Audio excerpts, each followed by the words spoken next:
用100期视频讲解全部1376款红白机游戏。大家好，我是雷文，欢迎收看红白机游戏终极鉴赏系列。今天是第13期。上期节目中的一款游戏是哈德森公司的《高桥名人冒险岛》。在更早的系列视频里，高桥已经好几次在不同的游戏中客串，多以彩蛋或隐藏内容出现。关于他1秒钟连按16次手柄按键，不知道看我视频的朋友对这种手速是否有概念？小时候我自认为在这方面有些天赋，在街机厅有时候会帮别的玩家承包吞噬天地里吃包子的这类桥段。虽然没有专门的设备，做这期节目前我用计时器大致测了一下，全力施展平均1秒钟可以按8到10次。如果是用哈德森专用的测量手柄，应该还能更高。感兴趣的朋友也可以试一下。接下来就进入正题，介绍86年9到10月份的游戏。紫猫物语根据当年在日本热播的同名电影改编的游戏。电影讲述了在北海道的农场，橘色虎斑猫米洛和八哥犬奥蒂斯玩捉迷藏。米洛藏到河边的一个木箱子里，不小心被水冲走，八哥犬奋力追赶，沿途寻找。米洛在冒险旅程中得到了其他动物的帮助，最终与奥蒂斯相遇。后来米洛爱上了一只白猫，于是奥蒂斯离开了，之后他也找到了自己的伴侣。这部电影的成功影响了后来一系列的动物电影。日本上映的原版时长95分钟，网上可以找到资源观看，对于喜爱猫狗的朋友绝对是不可错过的好片。游戏的原版音乐很难听，背景音乐我放了电影的主题曲，是坂本龙一的杰作。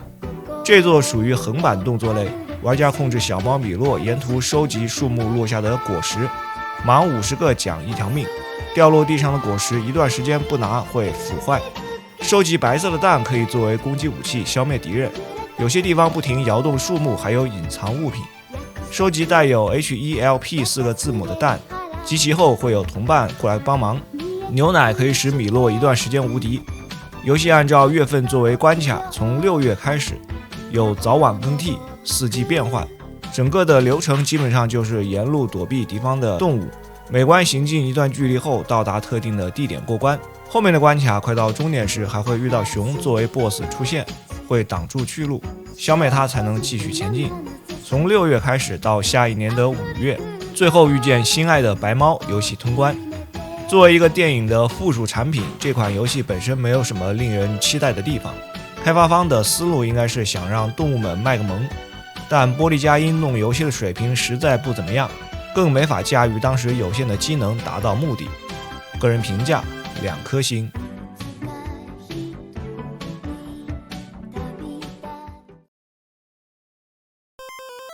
铁板阵枷锁部之谜。由于前作铁板阵的成功，南梦宫又针对 FC 平台开发了这部续作。在上期节目里有提到，原作的设计师远藤雅生已经离开了南梦宫，自立门户，所以这款续作并不是由他设计的，他个人也反对开发续作。这作当中，玩家控制的飞船仍然是索尔瓦鲁，要打倒的对手是从冰河时代就统治地球的超级计算机 GAMP 干部。这个译名比传统的中文翻译枷锁部要更接近原名，后来的一些日本资料中还专门指出了这个翻译问题。本作的基本操作和前作一样，也有对空和对地2种攻击方式，区别是增加了解谜元素。总共有21个场景，场景之间是连续滚动的，没有明确的关卡标识区分。在一个场景内需要解开谜题才能进入下一个场景，否则会在同一个地方循环。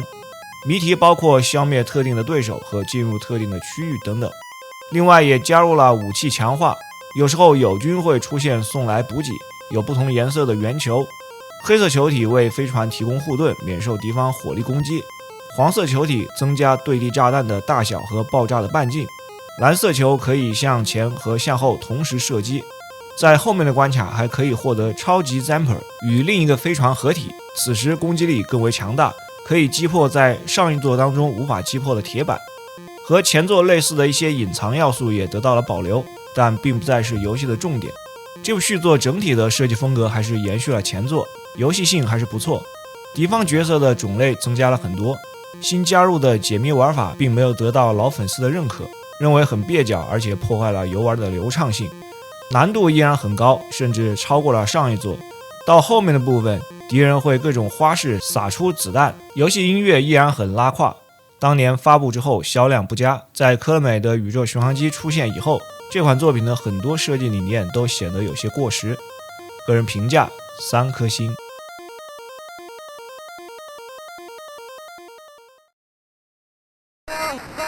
捉鬼敢死队由同名电影改编的一款游戏，主导开发的是动视公司，它拥有电影的授权。游戏在多个平台上都有发布，最初在电脑端，后来也登陆主机。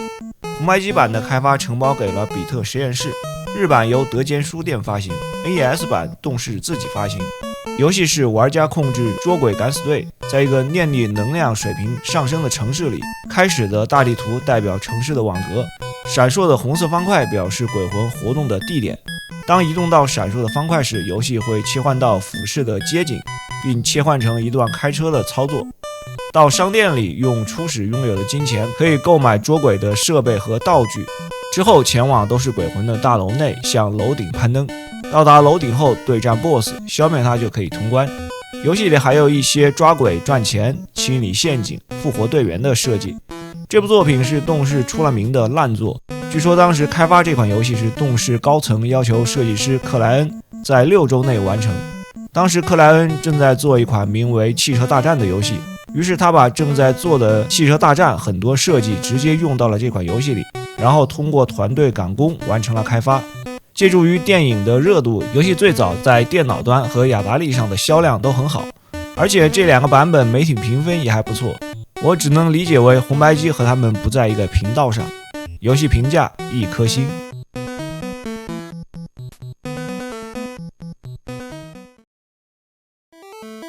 太空猎人 Camco 针对 FC 平台发行的一款动作游戏，只有日版。封面和卡带上女主角的立绘图案很吸引眼球，不知道当年会不会有很多玩家冲着这个封面买游戏。故事背景设定在未来2199年，一场核爆炸导致地球分裂成9块，其中1块与金星相撞并毁灭，少数幸存的人类在最大的宿主星球上定居，并通过将自己改造成机器人勉强生存下来。在重建人类文明的过程中，天才科学家戴高乐带领他的6名部下发动叛乱，隐藏在从地球分离出来的7颗小行星上。地球指挥官派出最伟大的机器人阿尔蒂安娜消灭敌人。开始的6个行星关卡可以任意选择顺序，前往行星后，基本的玩法是使用雷达探索星球内部。每个星球都是一个广大的区域，有很多的房间。一开始主角的初始 AB 道具、定时炸弹和喷射飞行装备，画面上方显示生命值、时间和道具所需的能量。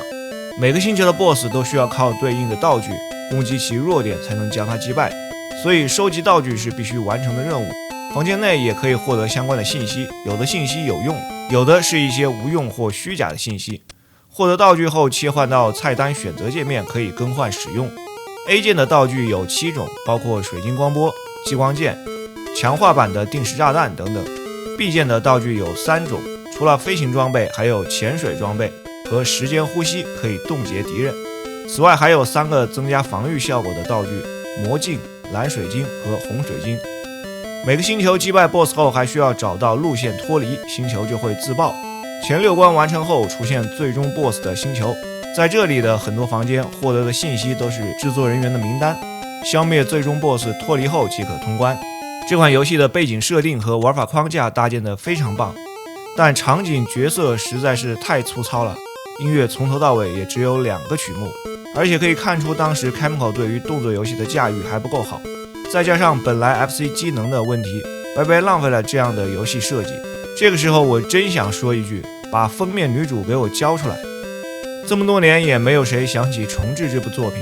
游戏评价3颗星。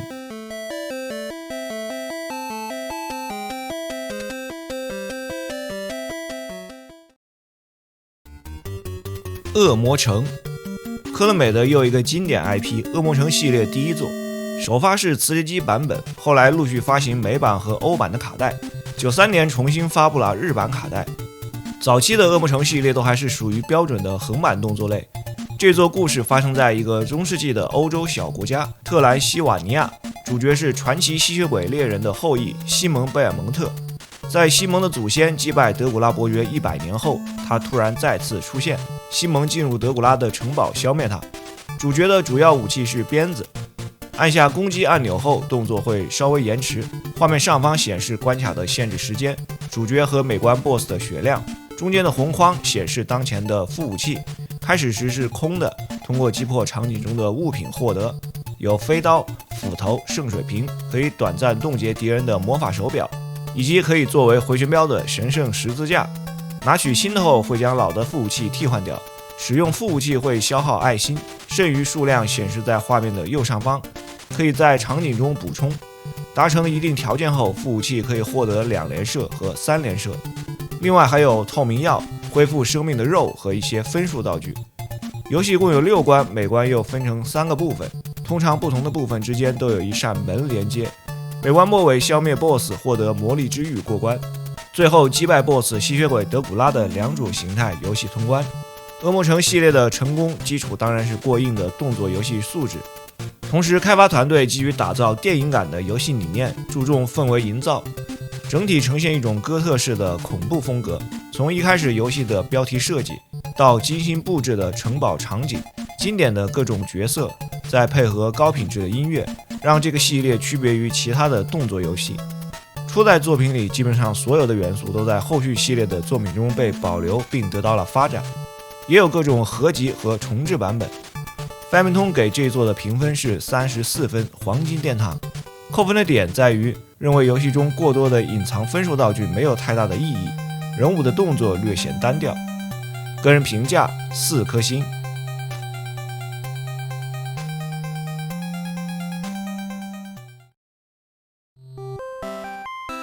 我是老师系列基础编织，在上期节目中介绍了这个系列的第一作马里奥编织，这是第2部分基础编织，同样是日本的缝纫机制造商皇家工业发行，也只有磁碟机版本。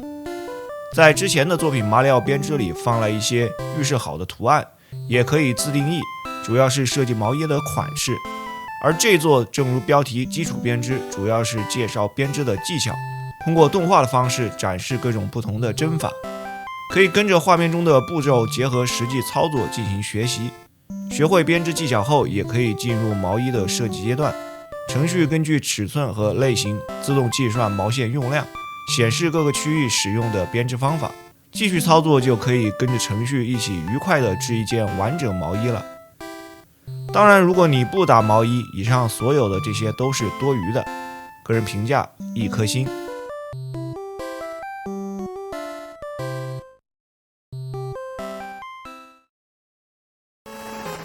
战场之狼，卡普空1985年推出了一款街机游戏，后来移植到各大平台，红白机上也发行了日版和美版。美版游戏名为突击队，设计师是藤原德郎，曾经在科乐美和卡普空都工作过，早年创作了不少经典的街机作品。这是一部俯视视角的纵向射击游戏，主角超级乔独自一人与纳粹敌军作战，他的武器是自动步枪和手榴弹。手榴弹的作用是摧毁无法用自动步枪消灭的敌方角色和碉堡，子弹数量是无限的，但手榴弹开始的时候只有5枚，可以在场景中补充。街机原版的关卡数是8关，红白机版缩水到4关，每关的流程都是一路消灭统一服装的大量敌人，沿途救下我方部队的俘虏。友军得救后会快乐地举起牌子离开战场，可以获得分数奖励或者武器补给。红白机版本独有的设计，通过场景中的梯子进入地下区域，可以救出我方的俘虏，有时也能得到大量的补给。每关来到最后的地点时，画面会停止滚动，大量的敌人涌出来攻击主角，同时还会出现穿着绿色军服的敌方指挥官，消灭他可以得到奖励分。4个关卡全部完成后，场景会开始重复循环。这是卡普空发布的第4款红白机游戏，到目前全是移植作品。可以看出，到这个时候公司的重点还都在街机上。这部移植版也存在着类似1942移植的问题，画面中活动块多了以后会闪烁，有时候发射的子弹甚至是敌人会突然消失。游戏4关的流程也很短，明显诚意不足。在几年后还发布了续作，比这一代要更加受欢迎。个人评价2颗星。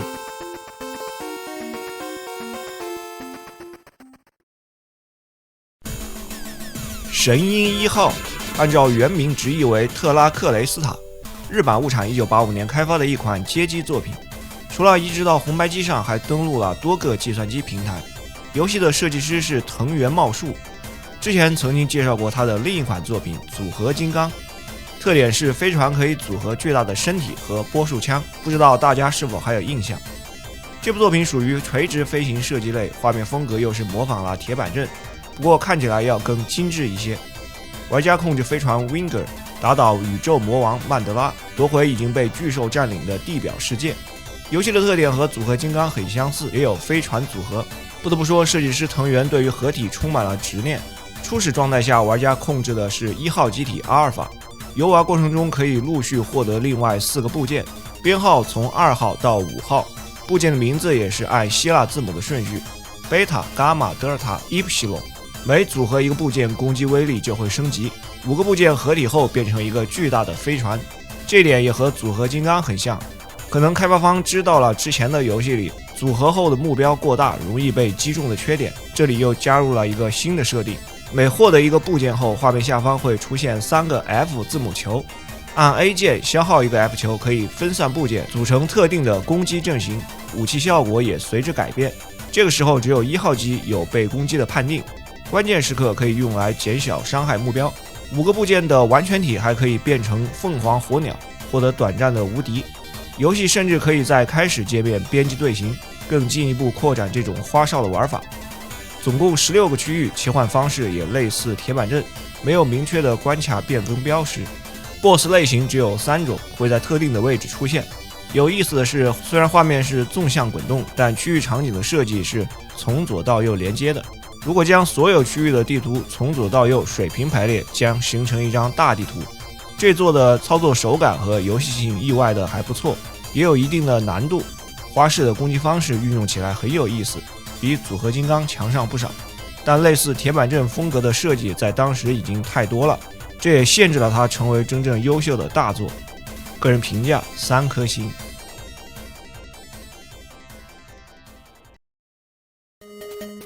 金龟跳车 Data East 早期发布的一款街机游戏，首发于1982年，后来的几年陆续移植到其他平台。移植到红白机上时，加入了简单的故事背景，大体是女友被绑架，开车追上他。这是一个俯视视角的赛车战斗游戏，操作有些特别，按方向键上加速，方向键下减速。加速时，一开始车辆会在画面中往上移动一小段距离，然后保持位置开始加速。当速度超过100公里每小时就可以跳起。场景里有很多敌方车辆，有轿车和卡车2种类型。只要主角保持在道路上行驶，可以持续碰撞攻击敌方车辆。最好的方式是跳起然后降落消灭它们。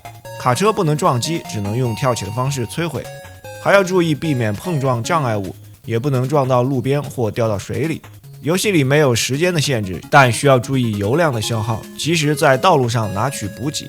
有些路段必须要跳跃才能通过，在这之前，画面上会出现一个 V 字提醒玩家。偶尔可以找到汽车修理厂，进入后补充大量的燃料，补充后这一关基本就不用担心消耗了。红白机版一共有16关，包含4种主题：海岸、城市、乡村和山区。这不是一款竞速类型的赛车游戏，车辆设计也比较粗糙，但玩法主打一个爽快感，不停跳跃，尽情的消灭敌方车辆，非常解压。个人评价3颗星。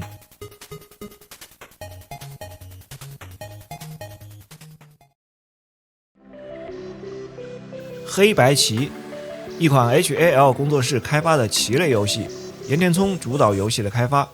黑白棋又名为翻转棋、苹果棋或奥赛罗棋，是19世纪末英国人发明的。直到20世纪70年代，日本人长谷川五郎将其发展。游戏规则是用自己的棋子在两端将对方棋子夹住，就可以翻转为自己颜色的棋，两人轮流落子，最后棋子数目多的人获胜。由于规则简单容易上手，在日本黑白棋爱好者的数量远远超过将棋和围棋。又因为独特的规则，很容易出现双方比分的剧烈变化，在游戏后期可能仅用几个回合就将大量对方的棋子变成己方，从而扭转局势。因此没有必要太着眼于眼前，更重要的是占据有利位置。游戏的后期是关键位置的争夺，而前期的布局就是为了抢占这些关键位置而做准备。例如，若不想让对方占据棋盘边缘的有利位置，那么自己就应该避免在靠近边缘的那一排落子。这款游戏可以和电脑对战或者双人对战。和电脑对战开始可以选择4种游戏的难度级别，如果击败了4级电脑，可以开启隐藏的5级难度。难度越高，电脑到后面思考的时间越长。小时候还是很喜欢玩这种游戏，但不怎么懂得策略，经常到了最后被电脑大逆转。个人评价2颗星。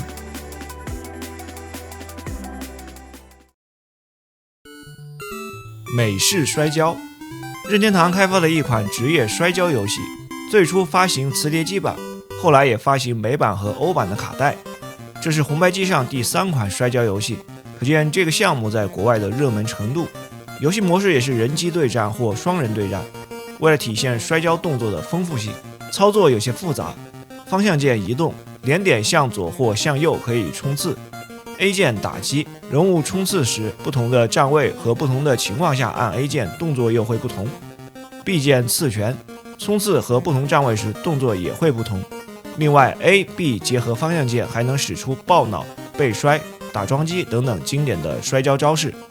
可选人物有6名，开始画面可以展示个人资料，人物名字都和气质相符，分别是隼战斗机、星侠、金刚可汗、巨豹、亚马逊和瘦长王。每个人物都有1到2个独有的必杀技。最终 BOSS 大美洲狮是电脑的专有人物，不能选择，拥有多种必杀技。人机对战的模式下，先争夺 Famicom 摔跤协会的冠军，要连续击败5名对手夺冠，之后再与 Famicom 摔跤联合会的冠军大美洲狮争夺双冠王。比赛规则参照真实比赛，获胜条件是3秒压制，对手20秒出场或爬上角柱超过5秒。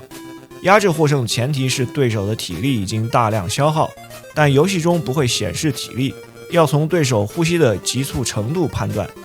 场景画面中除了看台的观众，还会显示裁判员、解说员和摄像师。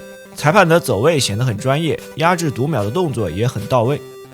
虽然现在看这部作品显得很简陋，但任天堂以当时有限的机能，尽量去呈现摔跤比赛的真实效果。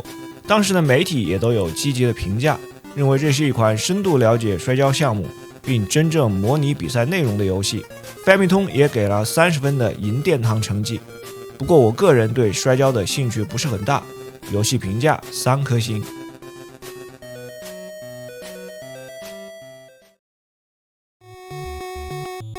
福星小子，杰利可发行的一部漫改作品，本质上这是一款换皮游戏，来自街机的桃子120%。街机的原版本来也是准备做福星小子的漫改游戏，但缺少授权，移植到红白机上时才变回本尊。游戏里控制的人物是动漫中的拉姆。高中的一场地震引发时空扭曲，建筑物着火，主角回到了幼儿时代。从幼儿时的学校场景开始，要在火势蔓延之前，利用所在建筑物的自动扶梯、梯子或蹦床向上爬楼，沿途消灭一些外星敌人，还可以获得一些加强能力的隐藏道具，或者进入隐藏的分数奖励区域。到达楼顶后跳上 UFO 过关。每过一关，主角都会长大一点，从幼儿园到小学、初中、高中，然后到工作的办公楼。越往后的关卡楼层数量越多。通过前面5关后，最后控制穿着婚纱的拉姆来到教堂，和漫画里的男主结婚，游戏结束。我找了很久，试图发现这部作品的特点，唯一值得说的是，每个关卡角色形象因为年龄不同，外形都有区别，各个阶段的服装也不一样。剩下的就是吐槽它的缺点。游戏的难度设计极不合理，敌人数量很多，主角双手抓住上方横杆移动时不能攻击，有时要移动很长的距离，根本无法躲避，操作手感也很糟糕，更缺乏游戏性。个人评价2颗星。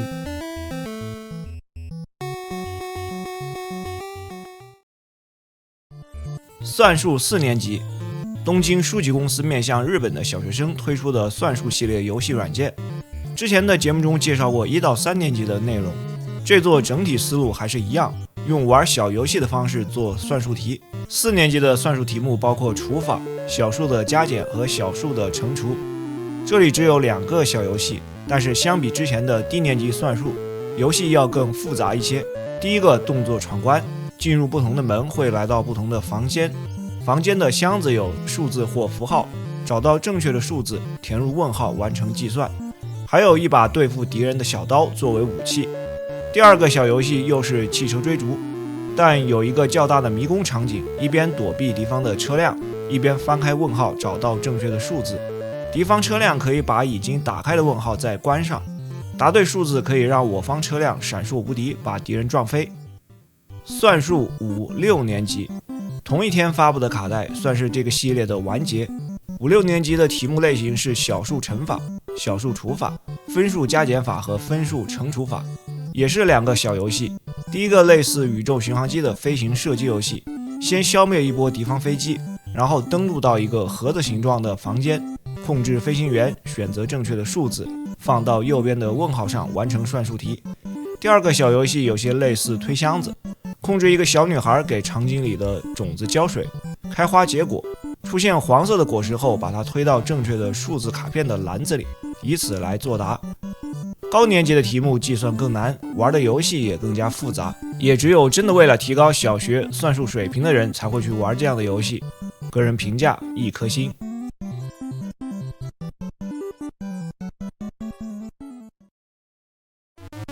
密西西比杀人事件原版是动视公司的一款侦探冒险游戏，最初在几个计算机平台上发布，由东兴软件开发移植，杰里可发行在 FC 上。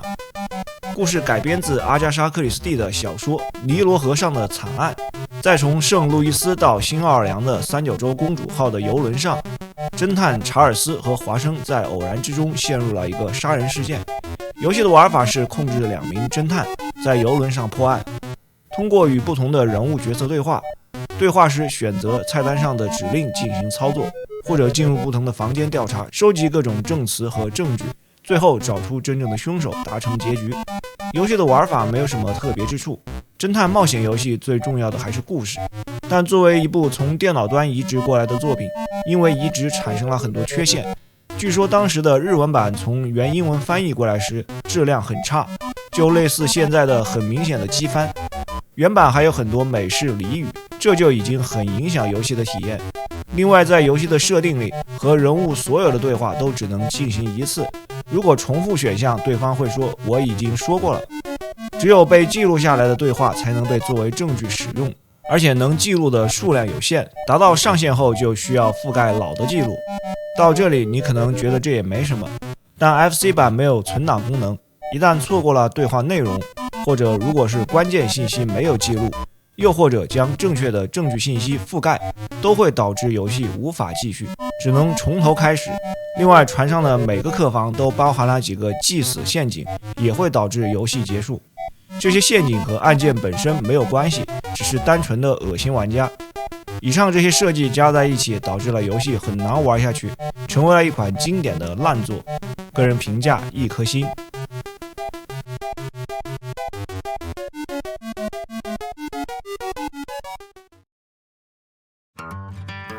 好了，以上就是本期的全部内容。如果您喜欢，还请3连支持。